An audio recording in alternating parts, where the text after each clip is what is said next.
Պատերազմ, օր 5-րդ։ Կրակը թեժանում է, ԱՄՆ նախագահը նաև չի բացառում կռիվը ցամաք տեղափոխելու հնարավորությունը։ Թրամփը վստահեցնում է, Վաշինգտոնն անսպառ միջոցներ ունի, կարող է անվերջ պատերազմել։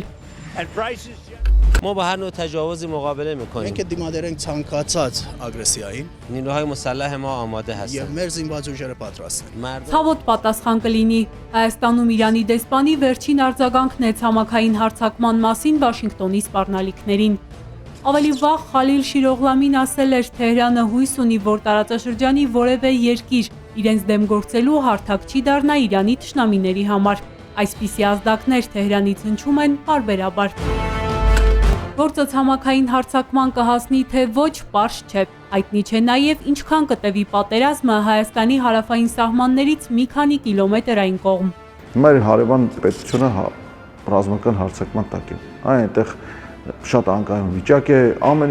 ինչ ասես կարող է պատահել, ընդհանուր մինչև մասնատում։ Իրանում անկայուն վիճակի պայմաններում Թուրքիան եւ Ադրբեջանը ինչ քայլի ասես կարող են գնալ, ընդհանուր մինչև Հայաստանի տարածքի ամբողջական գրավում։ Արդյոք Հայաստանը պաշտպանված չէ Վաշինգտոնում նախաստորագրված թղթով։ Ռազմական փորձագետն ասում է, իրական խաղաղության միակ երաշխիքը ուժն է։ Մեր աչքի առաջ են փաստերը։ Այսօր պետք է ընդունենք, որ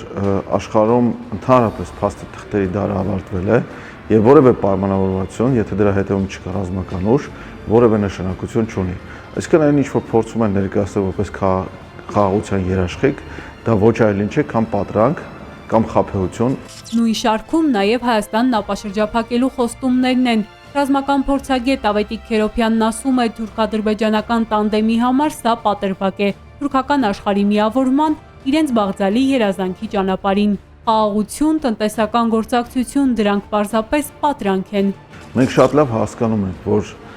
այսպես կոչված թրիպը կամ Զանգեզուրի միջանցքը դրանք ոչ այլ ինչ են, քան Հայաստանը փոքրացնելու հերթական միջոց, քան ոչ այլ ինչ են, քան խաղաղությունը մեզնից խլելու եւ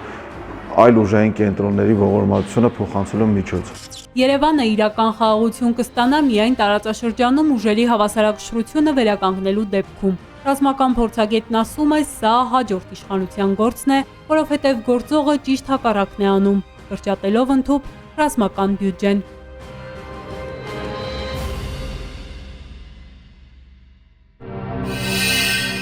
Բաժանորդագրվեք Արմատ մեդիայի ալիքներին YouTube-ում, Facebook-ում, Instagram-ում և Telegram-ում։